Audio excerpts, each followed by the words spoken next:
औज़ुबिल्लाहिमिनश्शैतानिर्रजीम बिस्मिल्लाहिर्रहमानिर्रहीम अस्सलाम वालेकुम। उम्मीद करते हैं तुम ठीक हो, सो खैर खैरियत ना हो सो अपने घर खुशआबाद हो सो अल्लाह पाक तक खुश रखे तो तुहाडे दस्तरखान को ही वसी रखे। अज की साडी रेसिपी बहुत मज़ेदार तो बहुत टेस्टी रेसिपी जिहड़ा बनाना बहुत आसान है। जी हाँ, अज अस बनावन लगे से dry chilli chicken tikka fry, जिसको बनाना बहुत ही आसान है तो घर के मसालियां नाल साडी ये रेसिपी तैयार थी वैसी। तो आओ स्टार्ट करते से अपनी रेसिपी को बिना टाइम वेस्ट किए। असा घेन गिदे जी भुना होया जीरा, ठीक है, कुटा होया तो बिला असा घेन गिदे जी धनिया पाउडर तो जीरा पाउडर तो कालियां मिर्चां ते नाल ही नाल असा थोड़ी सारी कीती है हसबे ज़रूरत हल्दी ते नाल ही असा कीती है जी दड़ा मिर्च चिली फ्लेक्स, ठीक है। तो नाल ही असा थोड़ा सारा घेन कीते जी टिक्का मसाला ते नाल ही उहदे थोड़ा सारा मिक्स कर किता ही असा चाट मसाला, ठीक है।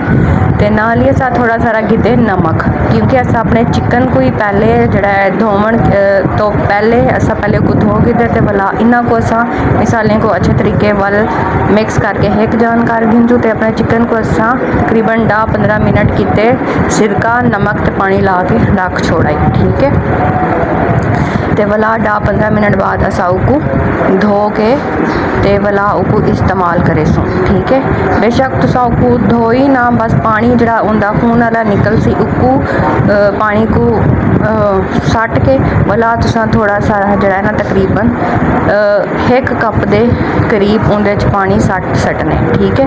ये आलमोस्ट असा अपने सिरका ते नमक ते पानी जड़ा ला के रखा ही उनदे असा अपने चिकन को अच्छे तरीके नाल मिक्स करेंगे खड़े से, ताकि सिरका साढ़े हर एक चिकन को लग वजे तो अच्छे तरीके नाल ये साडा चिकन जड़ा है बाद विचों टेंडर थी है, ठीक है।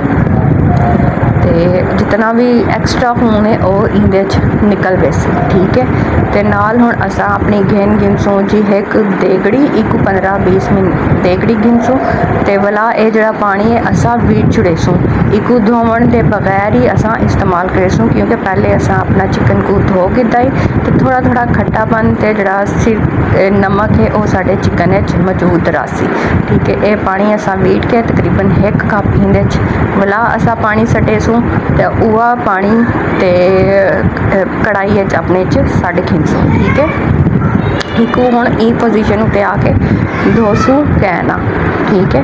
तो यह पानी असा चेंज करके तो ये अपना चिकन जड़ा है उहदे सट छोड़े तो नाल ही असा अपना घी इहदे सट छोड़े घी तो जे मतलब साडा पानी खुश्क चिकन का थी वैसी तो इहदे घी दे विच साडा चिकन ही फ्राई थी वैसी, ठीक है। तो इवें अगर ताड़े घर मेहमान आ गए तो ताकू आ फरमाइश करेंदे कड़े ने चिकन टिक्के दी तो तुसा इन तरीके दे नाल अपना ये चिकन टिक्का जल्दी जल्दी बना के उन्हां को दे सकते हो, ठीक है। तो आलमोस्ट साडा जड़ा ना पानी और खुश्क थीवन की पोजीशन च है तो चिकन ही साडा तकरीबन जड़ा था वो गल गया इंदे, ठीक है।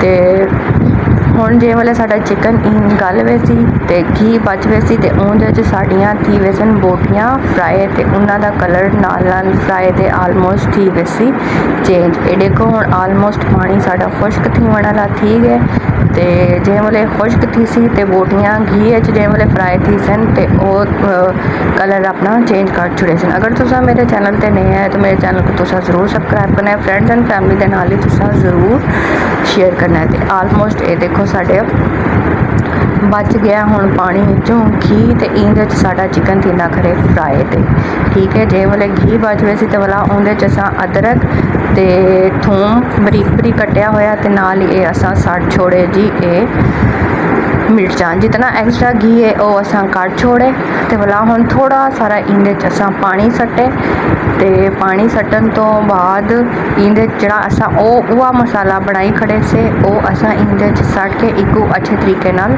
मिक्स करेसू, ठीक है।